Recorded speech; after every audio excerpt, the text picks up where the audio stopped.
While many of us would prefer to look to the future, history is a part of everyone's lives. But sometimes what we were taught in school was only the tip of the historical iceberg. Here are 10 historical facts they never taught you in school. The Pony Express. The Pony Express is one of the most recognizable icons in American Old West lore.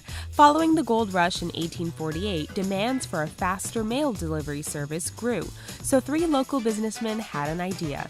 They decided to use mounted riders rather than traditional stagecoaches for faster delivery. They established 184 stations along their route, about 10 miles apart, roughly the distance a horse can gallop before becoming tired. Most people don't know that this mail delivery system only lasted 19 months. Postmortem photography.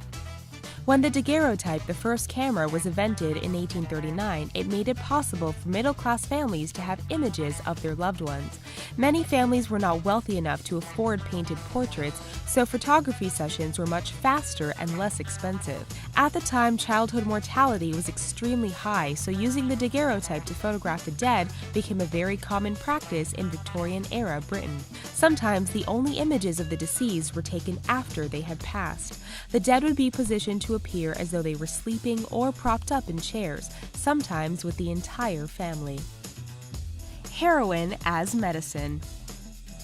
Before it became an illegal narcotic, heroin was used as medicine. It was used as an anti-diarrheal, a cough suppressant, and a way to soothe a fussy baby. Medical professionals used opium to develop morphine around 1810. They were amazed by its ability to alleviate severe pain and named it after the Greek god of dreams, Morpheus, because of the euphoric side effects. Then, in 1894, Germany had developed their own version, calling it heroin. They claimed it was a non-addictive alternative to morphine. The drugs could be bought over the counter from pharmacies until the 1920s. Leif Erikson. 500 years before Christopher Columbus was said to have discovered the Americas, Norse explorer Leif Erikson is actually considered the first European to discover North America. Leif was the son of Eric the Red, a Viking and founder of the Norse settlement now known as Greenland. After leaving Greenland to travel to Norway in 999 AD, Leif converted to Christianity and was instructed to bring the religion back to Greenland. It is believed that upon his return voyage, Leif was blown off course and came across the northern tip of what is now Newfoundland, though he did not settle the area. The swastika.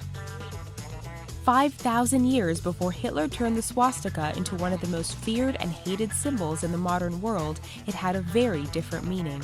The symbol of the hooked cross represented good luck and well-being and dates as far back as the 2nd century BCE. It is a sacred symbol even today in many Eastern religions like Buddhism and Hinduism and is seen in temples and homes. By 1920, the symbol was associated with the German ideology of a pure race and was later adopted by the Nazi Party during World War II, forever changing and stigmatizing the once innocent symbol. Female hysteria treatment. The idea of female hysteria dates back as far as the ancient Greeks. They believed that a woman's uterus was in fact a living creature that roamed her body, causing illness and distress. By the late 1850s, female hysteria was one of the most commonly diagnosed mental illnesses in women. Symptoms of female hysteria were said to include insomnia, nervousness, and lack of appetite. In extreme cases, physicians would order the removal of the uterus or a trip to the insane asylum. But more commonly, the treatment involved the doctor manually stimulating the clitoris.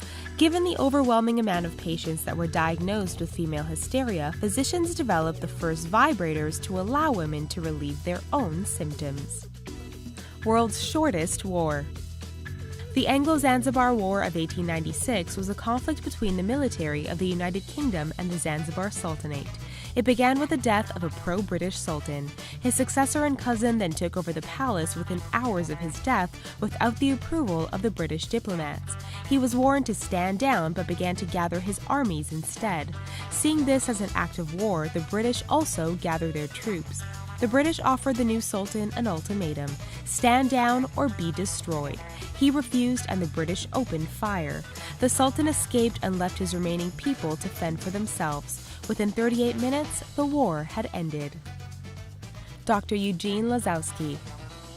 Known as the Polish Schindler, Eugene Lazowski was a Polish medical doctor during World War II.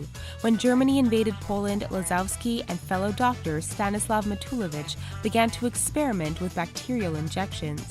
They discovered that the vaccine for typhus, a highly contagious bacteria that can be fatal, causes the person injected to test positive for the disease without the symptoms. Knowing the Nazis were terrified of disease, they injected the residents of the town and managed to fake an epidemic. Rather than transporting the Jewish residents to death camps, the Nazis quarantined the towns instead. This deception saved the lives of nearly 8,000 people. Mad as a Hatter. Some think the expression mad as a hatter comes from Alice in Wonderland, but that's not the case.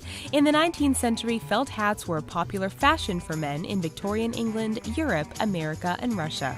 The people that made the hats, known as hatters, worked animal fur through a solution that contained mercury to create the felt.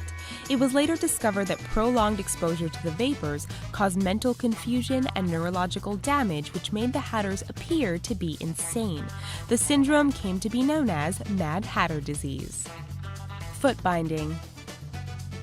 Also known as lotus feet, foot binding was the practice in Imperial China of binding a girl's feet before the age of 6 to stop them from growing. The girls' toes would be bent underneath the sole of their foot and tied tightly with ribbon up to their ankles. They would then be made to walk until their foot broke, which would tie the bindings tighter. The process could take up to 3 years, and their feet would remain deformed for the rest of their lives.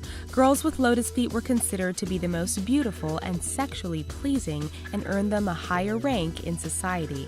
The practice of foot binding began to die out in the 1920s, but didn't stop completely until the late 1950s. We hope you enjoyed this video and that you might have even learned something new. Please subscribe to The Riches for more incredible videos daily, and don't forget to give us a thumbs up before you go. Thanks for watching!